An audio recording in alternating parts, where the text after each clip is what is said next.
Hello and welcome to our today's session of client-side scripting language CSS. तर आपण शिकत आहोत unit number 4, that is topic number 4. The name of topic is cookies and browser data. तर मागच्या सेशनमध्ये आपण या टॉपिकला सुरुवात केलेली होती. तर आपण डिस्कशन केलं होतं ते होतं कुकीजवरती आणि कुकीज नंतरचा जो पार्ट होता त्याच्यातील आपण 2 पॉईंट्स कव्हर केलेले आहेत. तो आहे basics of cookies and creating cookies. तर आजच्या सेशनमध्ये आपण writing a cookie, reading a cookie, setting expiration date cookies and deleting cookies ह्या गोष्टी शिकणार आहोत, त्यावर डिस्कशन करणार आहोत. आणि ज्या पुढच्या गोष्टी असणार आहेत ते पण नेक्स्ट सेशनला कनेक्ट करणार आहोत. तर first of all, what is writing a cookie? म्हणजे कुकी क्रिएशन आपण लास्ट सेशनमध्ये पाहिलेले की कुकी कशा प्रकारे क्रिएट करत होतो. आता ह्याच्यामध्ये आपण काय बघणार आहे की कुकी राईट कसे करायचे त्याची व्हॅल्यूमध्ये. The write cookie function contains a statement. आता हे जे फंक्शन आहे आपल्याकडे राईट कुकीज नावाचं, contains a statement that tells the browser to write the cookie into the hard disk. म्हणजे ज्यावेळेला जावास्क्रिप्ट हा फंक्शन किंवा हा जो कंटेंट असणारा कोड असणार आहे, ज्यावेळेला जावास्क्रिप्ट म्हणजे ज्यावेळेला ब्राउझर हा कोड रन करेल त्याला कळणार की आता ह्याचा अर्थ काय, की जी व्हॅल्यू असणार कुकीमध्ये ती काय करायची, हार्ड डिस्कमध्ये जाऊन राईट करायची आहे. The function begins with statements that contains 2 statements. त्याच्या 2 स्टेटमेंट असणार आहेत. पहिल्या स्टेटमेंटमध्ये काय होणार आहे, the first statement causes the cookie to be written. म्हणजे कोणत्या कुकीमध्ये राईट करायचं असणार आहे तो असणार आहे आपल्याकडे. आणि त्याच्यानंतर सेकंड असणार आहे तो आहे the name is a customer name and then the value of cookie, म्हणजेच त्या कुकीची व्हॅल्यू काय असेल ते. म्हणजेच the name is customer name and the value of cookie is the value of the customer element of a form which is the name the person entered in the form. म्हणजेच आपण याच्यात काय घेतला आहे, फॉर्म घेतलेला असणार आहे. फॉर्ममध्ये काय असणार आहे, ते कस्टमरचं नेम असणार आहे आणि त्याची कस्टमरच्या नेमची ॲक्च्युअल जी व्हॅल्यू असणार आहे ती गोष्ट. तर कस्टमर नेम आणि व्हॅल्यू ह्या गोष्टी 2 आपल्याला ऑलरेडी झालेल्या आहेत. तर रायटिंग कुकीमध्ये आपल्याला कसं असणार आहे गोष्टी, की त्या गोष्टी तिथं राईट करायच्यात आपण. आता एक्झाम्पलमध्ये आपण काय घेणार आहे, की एक्झाम्पल घेताना आपण कसा प्रकार घेणार आहे, की माझ्याकडे एक फॉर्म असणार आहे. फॉर्ममध्ये मी काय घेणार आहे, त्या कस्टमरचं युजर नेम घेणार आहे किंवा कस्टमरचं नेम, त्याची व्हॅल्यू मी त्याच्यामध्ये इंटरसेट करणार आणि जी काही कुकी असणार आहे मी तिथं रन करणार. आणि त्यावेळेला मी कसं घेणार आहे, की एका वेळेला ज्या वेळेला कस्टमरनं तो कस्टमरच्या नेमची एंट्री केला, त्याच्यानंतर त्याची व्हॅल्यू ॲटोमॅटिकली जी काही नेमची व्हॅल्यू असणार आहे ती त्याने एंटर केला. त्याची कुकी मला क्रिएट करायचं असणार. तर कुकी क्रिएट झाल्यानंतर जी काही त्याची व्हॅल्यू आणि जे काही त्याचं नेम असणार आहे, त्याचे एलिमेंट असणार आहे, तर ते ॲटोमॅटिकली आपल्या हार्ड डिस्कमध्ये सेव्ह राहणार आहे. त्यानंतर दुसरा पार्ट येतो होते रीडिंग अ कुकी व्हॅल्यू. आता रीडिंग कुकी व्हॅल्यूमध्ये आपण कसं असणार आहे, की जसं आपण राईट केलं कुकीचं तशा प्रकारे आपण त्याला रीड करू शकतो. Reading a cookie is just simple as a writing one because the value of the window.document.cookie object is cookie. आता इथं आपण window.document.cookie यूज करणार आहे आणि त्याच्यामध्ये आपण ह्याला एक ऑब्जेक्ट म्हणून कन्सिडर करणार आहोत. तर ज्या वेळेला जावास्क्रिप्ट म्हणजे ज्या वेळेला ब्राउझर हा कोड बघतो तर त्याला काय कळतं, की बाबा आता इथं या ठिकाणी आपल्याला कुकी रीड करायची असणार आहे. मग ते काय ब्राउझर काय करते, ती ब्राउझर त्याच्या कुकीची कॉपी तयार करते. कशावरून, तर window.document.object ह्याच्यावरून त्याला कळते. Now you can then use window.document.cookie. आता जसं आपण document.write घेत होतो तसं कुकी रीड करताना आपण काय घेणार आहे, window.document.cookie. whenever you want to access the cookie, ज्यावेळेला आपल्याला कुकी घ्यायचे असतील तर त्यावेळेला काय करणार आपण, window.document.cookie हा सिंटॅक्स यूज करणार. आता रीडिंग झाला, रायटिंग झाला. आता मला त्याचा एक एक्सपायरी त्याची डेट ठरवायची आहे, की ती माझी कुकी क्रिएट केलेली असणार आहे ती एक्सपायर कधी व्हायची. तर आपण इथं कशा प्रकारे घेणार आहे की ज्या वेळेला कुकी रीड करणार असतो आपण, तर काय जसं रीड करणार तसं राईट करणार असतो.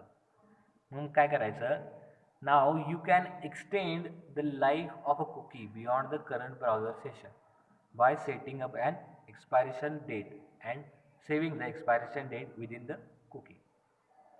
आता कुकीची साईज किती असणार आहे, कुकी कसं यूज करतायत किंवा किती नंबर ऑफ कुकीज एका वेबसाईटवर आपण देऊ शकतो हे आपण ऑलरेडी शिकलेलं आहे. मग त्या कुकी तयार झालेल्या असतात, तो एक्सपायर कधी होणार आहे ह्याचं आपल्याला काय माहीत आहे की कुकी ज्यावेळेला एक्सपायर होणार, म्हणजे कसं ज्यावेळेला एखादी वेबसाईट ओपन करतो त्यावेळेला त्याचं सेशन जनरेट होतं, त्यावेळेला कुकी क्रिएट होते आणि त्यानंतर वेबसाईट क्लोज केल्यानंतर त्याची कुकी असणार आहे ती एक्झिट होते. पण मला टाईमनुसार करायचं असेल तर मी काय करणार, एक्सपायरी डेट हा ऑप्शन चूज करणार. The expiration date is typically an increment of the current date. म्हणजे आता आजची जी डेट असणार आहे त्यांना इन्क्रीमेंट करायचं काम कशात करणार आपण, एक्सपायरी डेट ठरवताना करणार आहे. For example you might say that a cookie expires 3 months from the day of cookie was created. म्हणजे मी एक कुकी आता सध्या क्रिएट केलेली आहे, त्याला एक्सपायरी डेट मी किती ठेवली, 3 महिन्याची ठेवली, तर तो 3 महिन्याने एक्सपायर होणार. A date is stored in a variable of data type. A date is stored a variable of a data type. आता ह्याचा डेटा टाईप हा डेट असणार आहे, हा डेटच्या स्वरूपात आपल्याला स्टोअर करायचा आहे व्हेरिएबलमध्ये. A date variable contains a variety of methods that enables you to access various components. म्हणजे डेट व्हेरिएबलमध्ये काय आपल्याला असणार आहे, बऱ्याचशा मेथड्स असणार आहेत. त्याच्यात आपण काय करू शकतो की ॲक्सेस कॉम्पोनंटला कुठे मिळेल किंवा कोणकोणत्या प्रकारे मिळेल ते आपण डेटमध्ये घेतो. म्हणजे फॉर एक्झाम्पल मला एक्सपायरी डेट त्याची डेसाठी ठेवायची असेल, मंथसाठी ठेवायची असेल किंवा एखाद्या इयरसाठी ठेवायची असेल, तर हे कुणावर डिपेंड आहे, ते आपल्या युजरवर डिपेंड आहे, म्हणजे ह्याच्यावर डिपेंड आहे. तर आपल्याला आता सध्या 3 गोष्टी माहीत आहेत की गेट मंथ, म्हणजे एका महिन्यावरून म्हणजे ज्यावेळेला मंथ सेट करणार असतो त्यावेळेला आपण गेट मेथड यूज करतो. त्यानंतर आपण सेट मेथड यूज करतो. जसं गेट मेथड यूज केला, सेट मेथड यूज केला, आणि त्यानंतर टाईमसाठी आपण काय करतो, अँड टू GMT स्ट्रिंग. आता GMT म्हणजे हा टाईमसाठी आपण स्टँडर्ड यूज करतो. आणि आपल्याला माहीत आहे की बऱ्यापैकी कुकीमध्ये आपण काय स्ट्रिंग स्वरूपात डेटा वगैरे घेत असतो. तिथं आपण गेट, सेट आणि टू GMT स्ट्रिंग ह्या फंक्शन आपण मेथड्स यूज करतो सेटिंग एक्सपायरी डेटमध्ये. नाव आता त्याचं डिस्क्रिप्शन बघूया की गेट मंथ मेथड काय करते. The get month method returns the current month based on the system clock of the computer running on the JavaScript. म्हणजे आता काय, माझ्या ज्या सिस्टीम क्लॉक असणार आहे तर सिस्टीम क्लॉकनुसार त्याचं करंट मंथ कोणता असणार आहे त्याच्यानुसार ते काय डिस्कस होणार आहे, त्याच्यानुसार आपल्याला ते कळणार आहे. मग त्यानंतर सेट कसं करायचं, set month method assigns the month to the date variable. आता काय, जे आपला मंथ असणार आहे तो काय करणार आहे, आपला जो डेट व्हेरिएबल घेतला आपण, जो व्हेरिएबल आपण घेतलेला आहे आपल्या फंक्शनमध्ये, तर तो काय करतो, आपल्याला मंथ काय करून देतो, असाइन करून देतो. म्हणजे त्याचं सेटिंग होतं, तो सेट होतं तिथं. To GMT string method. This method returns the value of the date variable to a string that is in the format of Greenwich mean time. आता GMTचा लॉंग फॉर्म काय, Greenwich mean time, which is then assign to the cookie. म्हणजे ह्याचं काय काम असतं की जी date असते व्हेरिएबलमध्ये त्याचा फॉर्मॅट असतो, फॉर्मॅट कुठला असतो, GMT म्हणजेच ग्रीनविच मीन टाईम. तो काय करतो, आपण रिटर्न करतो ह्या मेथडमध्ये. गेट मंथमध्ये आपण मेथड रिटर्न करतो करंट मंथसाठी, सेट मेथडमध्ये आपण असाइन करतो, आणि टू GMT स्ट्रिंगला आपण रिटर्न करतो. तर ह्याच्यानंतर दुसरा पार्ट येतो, तो म्हणजे त्या कुकीला डिलीट कसं करायचं, deleting a cookie. Now cookies are automatically deleted when either the browser session ends or the expiration date has been reached.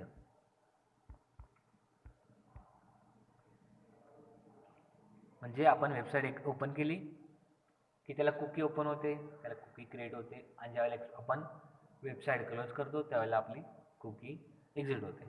म्हणजे कसं ॲटोमॅटिकली डिलीट कधी डिलीट होते, ज्यावेळेला सेशन एक्सपायर होतं किंवा त्याची एक्सपायरी डेट एक्सपायर होते. However you can remove a cookie at any time by setting its expiry date and the date previous to the current date. म्हणजे आपण जी डेट देईल त्या डेटनुसार त्याचं एक्सपायरी डेट ठरते. This forces the browser to delete the cookie. तर deleting cookie म्हणजे काय, हा जो मेन आपला पॉईंट असणार आहे. त्याच्यात काय करतो आपण, ब्राउझरला सांगतो की कुकी डिलीट करायचीच आहे. The most efficient way to reset expiration date is to use getDate method. तर getDate आपण जसं मगाशी बघितलेलं त्या मेथडप्रमाणे आपण ते getDate मेथड यूज करतो. आणि then subtract 1 from the date returned from this method and then assign the difference to the date variable. म्हणजे आपण एक मेथड घ्यायची, त्याचं सबस्ट्रॅक्शन 1 असेल तशा प्रकारे ते रिटर्न करायची, त्यानंतर त्याचा जो डिफरन्स असेल तो आपण तिथं असाइन करायचा आपल्या डेटच्या व्हेरिएबलमध्ये. नाव assume that the expire variable is a date variable. The getDate method returns the system date on the computer that is running the JavaScript. म्हणजे आता getDate आपण काय करणार आहे, मेथड रिटर्न करणार आहे. काय करणार आहे बाबा, की सिस्टीमची जी डेट असणार आहे आपल्या कम्प्युटर रनिंग त्यानुसार ते मेथड यूज होणार आहे. We subtract 1 from the current date and pass it to the set date method. तर गेट डेटमधनं आपण एक सबस्ट्रॅक्ट करायचा आणि आपण सेट डेटला ते डेट पास करायचं. Which assigns the new date to the expiry date. म्हणजे गेट डेट नंतर एक मायनस करायचा, सबस्ट्रॅक्ट करायचा आणि आपण तिथं सेट डेट यूज करायचे.